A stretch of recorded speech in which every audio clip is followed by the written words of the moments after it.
নমস্কার। আজকে ফেসবুক লাইভে আসা সংগ্রামী যৌথ মঞ্চের পক্ষ থেকে বেশ কিছু বিষয়। পশ্চিমবঙ্গে দলীয় রাজনীতির বাইরে বেরিয়ে ভাবনা চিন্তা করা, সেই ভাবনাকে বাস্তবায়িত করা, এটা মোটামুটি ধরুন একটা অসাধ্য কাজ। কারণ পশ্চিমবঙ্গের যে আবহাওয়া, তার প্রত্যেকটা উপাদানের মধ্যে দলীয় রাজনীতি মিশে থাকে। মানুষের চরিত্রটাও মোটামুটি মানুষ ওইভাবেই ভেবে নিয়েছেন যে দলীয় রাজনীতির বাইরে বেরিয়ে কিছু করা সম্ভব নয়। সংগ্রামী যৌথ মঞ্চ রাজ্যের সমস্ত স্তরের সরকারি কর্মচারী, শিক্ষক, ডাক্তার, নার্স সহ শুরু করে আদালত কর্মী, স্থায়ী অস্থায়ী সকলকে নিয়ে একটা ইউনিফাইড প্ল্যাটফর্ম তৈরি করে 2022 সালে। দাবি যে শুধু পশ্চিমবঙ্গের সরকারি কর্মচারীদের, মানে স্থায়ী কর্মচারীদের মহার্ঘ ভাতা বৃদ্ধি, সেটা নয়, তার সাথে সাথে এটাও আমাদের দাবির মধ্যে আছে। এবং মুখ্যতম দাবি, যদি ব্যক্তি আমার কাছে জিজ্ঞাসা করেন, আমার কাছে আমার ডিএর থেকে অনেক বেশি করে গুরুত্বপূর্ণ দাবি হলো এই রাজ্যের ছেলে মেয়েদের সামনে সরকারি চাকরির দরজা খোলা। আমরা অনেক মানুষ একসাথে এসে ঐক্যবদ্ধ হলাম। সরকারি কর্মচারী যেমন আছেন, শিক্ষকরা আছেন, তার মধ্যে একটি মানুষ সুবীর সাহা, দীর্ঘদিনের কর্মচারী আন্দোলনের নেতৃত্ব, আমাদের মঞ্চের অন্যতম নেতৃত্ব। একটা আন্দোলন ভাঙার জন্য সরকার যে যে পন্থা অবলম্বন করে, সংগ্রামী যৌথ মঞ্চের আন্দোলনকে পেরে না উঠে সরকার সমস্ত কিছু অবলম্বন করেছে।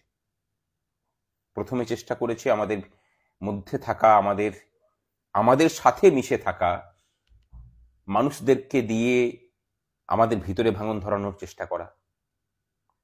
সেটা তারা কিছুটা করেছেন, আবার পুরোটা করতেও পারেননি। এই কারণের জন্য যে যাদেরকে তারা নিয়েছিলেন তাদের লোকবল সেরকম নেই। এরপরে আমাদের ভিতর থেকেই আমাদের বিরুদ্ধে আইনি পদক্ষেপ নেওয়া, মিথ্যা অভিযোগ তোলা, সেগুলোকে আবার আইন আদালত পর্যন্ত টেনে নিয়ে যাওয়া, তারা সরকারের সাথে হাত মিলিয়েই করলেন। এরাও আবার কর্মচারীদেরই লোক বলে পরিচিত।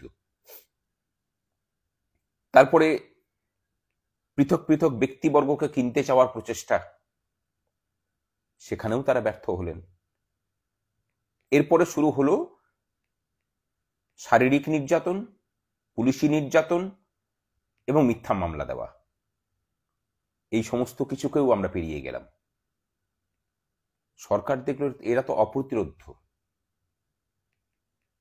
যেখানে যেখানে আমাদেরকে চেষ্টা করেছে দমন করার, আমরা সেখানে রুখে দাঁড়িয়েছি।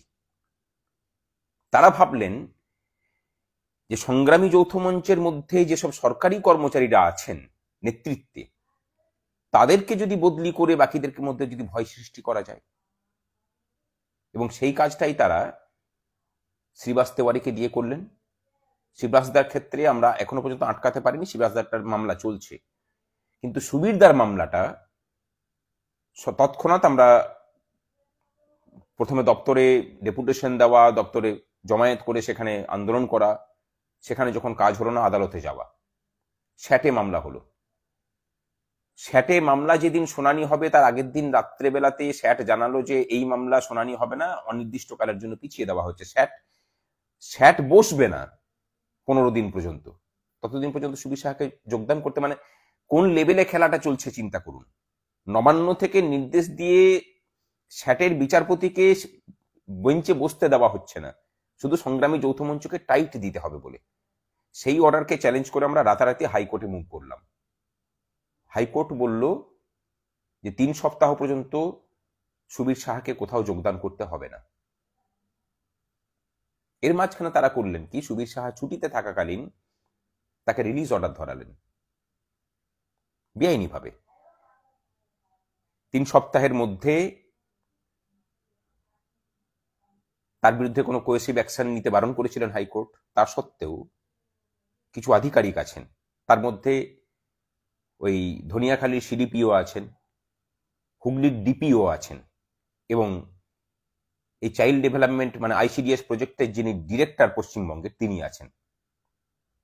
আমরা সবগুলো কি নজরে রাখছি? চিন্তা নেই। যে দুর্নীতির সাথে আপনারা জড়িয়ে থাকেন, সুবীর সাহাকে জয়েনিং এর ব্যাপারটাকে ঠিক করি, আপনাদের দুর্নীতি নিয়ে তারপরে দেখা যাবে। সংগ্রামী যৌথ মঞ্চের সাথে যখন লড়তে এসছেন, নিজেদের পিছনে কাদা নিয়ে সৎ মানুষের বিরুদ্ধে লড়াইয়ে নামতে নেই।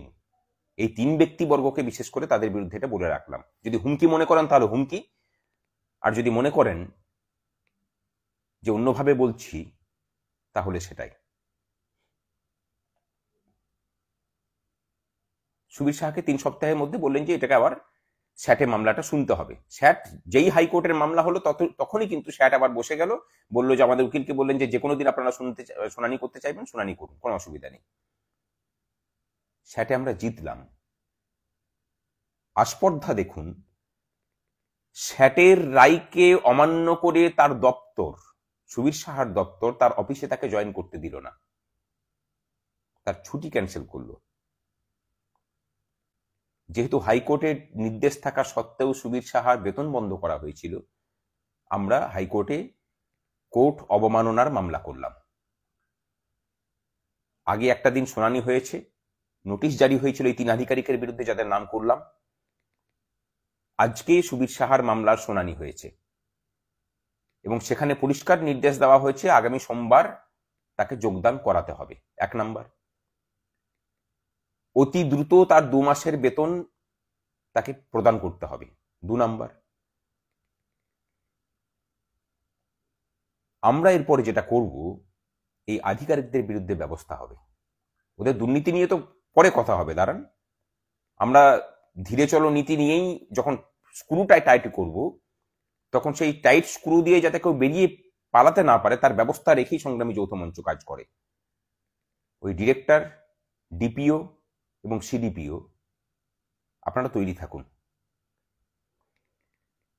আর সরকার চাইলে পরেও আপনাদেরকে বাঁচাতে পারবে না, কারণ মাঠটা আমরা সেই জায়গা থেকেই পড়বে, আইনের মারই আপনাদের উপর পড়বে, যেখানে সরকারের কিছু করার থাকবে না। অপেক্ষা করুন। যে নবান্নের নির্দেশে করেছেন সেই বজ্জাতিটা আপনাদের হাত ধরেই হয়েছে, সুতরাং ওই বজ্জাতির মূল্যটা আপনাদেরকে চোকাতে হবে।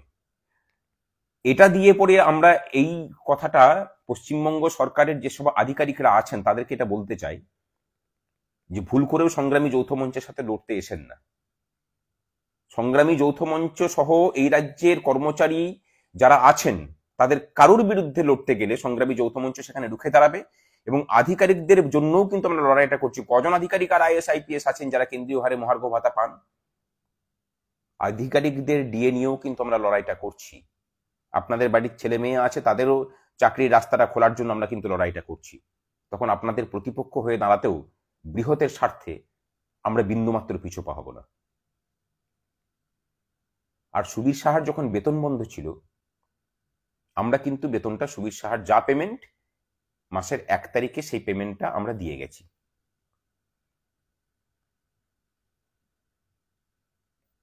তার বেতন বন্ধ করলো, আমরা বেতনটা দিলাম। তাকে যোগদান করতে দিল না, আমরা আইনগত জায়গা থেকেই তার যোগদানের ব্যবস্থা করলাম। এই রাজ্যের কর্মচারী মহলের কাছে এর থেকে বড় নিশ্চয়তা আর কি হতে পারে? আর কি করলে আপনাদের ভয়টা কাটতে পারে সেটা বলুন। আজকেই আমাকে দুর্গাপুর ব্লাড ব্যাংক থেকে একজন ফোন করেছিলেন, তাকে অন্যায়ভাবে বদলি করা হয়েছে ফেডারেশনের চক্রান্তে, তারা সাহায্য চেয়েছেন। আমরা বলেছি আমরা আছি পাশে। এই রাজ্যের যে কোনো কর্মচারীর বিরুদ্ধে হওয়া অন্যায়ের বিরুদ্ধে আমরা আছি। এখানে আমার কতগুলো ঘটনা মনে পড়ছে। এই প্রথম হলো যেখানে একজন সরকারি কর্মচারীর বদলিকে আটকে তাকে সেই জায়গায় রেখে সরকারি সমস্ত বদ প্রচেষ্টাকে উপেক্ষা করেও তাকে যোগদান করানো গেল।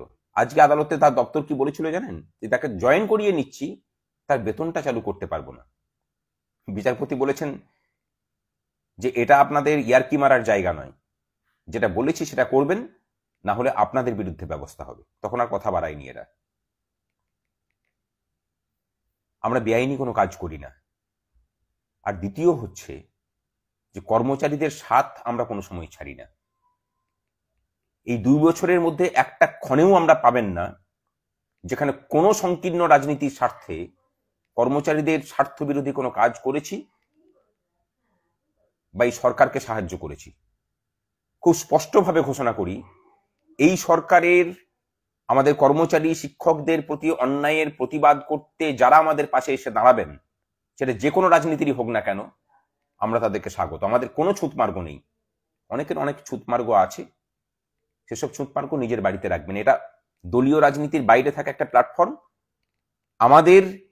আমরা বিপন্ন, আমাদের বিপন্নতার পাশে এসে যারা যারা দাঁড়াবেন তারা সকলেই স্বাগত। যারা মনে করছেন যে এই বার্তাটা সকলের কাছে পৌঁছে দেওয়া দরকার, এই ফেসবুক লাইভটা সব জায়গাতে শেয়ার করুন, নিজেদের ওয়ালে শেয়ার করুন, সমস্ত কর্মচারীদের কাছে পৌঁছাক। এই ফেসবুক লাইভটা কর্মচারীদের কনফিডেন্স বিল্ডিং এর বিষয়। বিগত 14 বছরে কর্মচারীদের সাথে হয়ে চলা অজস্র অন্যায়ের প্রতিবাদ আজকে আমরা করেছি। এর আগে অধিকাংশ সংগঠন যেটা করতেন, কর্মচারীদেরকে বদলি করলে তারা বলতেন যে কি আর করা যাবে, বদলি যখন করেছে তখন জয়ন্ত করতেই হবে। সরকারি কর্মচারীর বদলি হলেও বদলি যে আটকানো যায়, আজকে তার নজির সৃষ্টি হলো। সুতরাং যে কোনো কর্মচারী যদি মনে করেন যে আপনার প্রতি অন্যায় হয়েছে, আমরা আছি আপনার পাশে, সমস্ত রকম ভাবে আছি। আন্দোলনেও আছি, যদি মনে করেন যে আইন আদালতে সাহায্য প্রয়োজন, সেখানেও আছি। এবং আরো একটা বিষয়, সংগ্রামী যৌথ মঞ্চের সাথে আইনি লড়াইয়ে একবারও সরকার আমাদেরকে পরাজিত করতে পারেনি, এবারেও তার অন্যথা হলো না। আপনারা ভাবছেন যে ডিএ মামলা, সেখানেও জয়ের হাসিটাই আমরা আসব। আর ডিএ মামলাতে আমরা কোনো মামলাকারীর প্রতিপক্ষ হিসেবে যাচ্ছি না, আমরা যাচ্ছি কর্মচারীদের পক্ষে, কর্মচারীদের কথাটাকে রাখার জন্য। আমাদের কোনো কৃতিত্ব লাগে না, কোনো কৃতিত্বের প্রয়োজনও নেই। সুবীর সাহার যে লড়াই, সেই লড়াইয়ের কৃতিত্বও সংগ্রামী যৌথ মঞ্চ এই রাজ্যের কর্মচারী শিক্ষকদেরকে উৎসর্গ করছে। আরো বেশি করে সেই সব মানুষদেরকে উৎসর্গ করছেন যারা বদলি হয়ে গিয়েও যে সংগঠন করতেন, সেই সংগঠনের সাথ না পেয়ে বনবাসের জীবন কাটাচ্ছেন। আজকের জয় আপনাদের জন্য। ভালো থাকবেন সকলে, সুস্থ থাকুন, লড়াইয়ে থাকুন, কারণ একমাত্র লড়াই পারে এই মিথ্যাচারিণীর, এই অন্যায়কারীর মুখোশটাকে ছিঁড়ে তার খুঁটে বেঁধে রাখা অধিকারগুলোকে কর্মচারীদের হাতে তুলে নিয়ে আসতে। তাই লড়াইটা ছাড়লে হবে না বন্ধু। এই লড়াই করতে গিয়ে যদি আপনার বিরুদ্ধে কোনো ব্যবস্থা হয়, আমরা আছি। আমরা অন্য সংগঠনের মতো বলবো না যে না, বদলি যখন হয়েছে তখন তো জয়ন্ত করতেই হবে। আমরা শেষ থেকেই ছাড়ি। এরপরে শিবাস তেওয়ারির লড়াই, কথা দিচ্ছি তাকেও ফিরিয়ে নিয়ে আসবো। ভালো থাকবেন সকলে।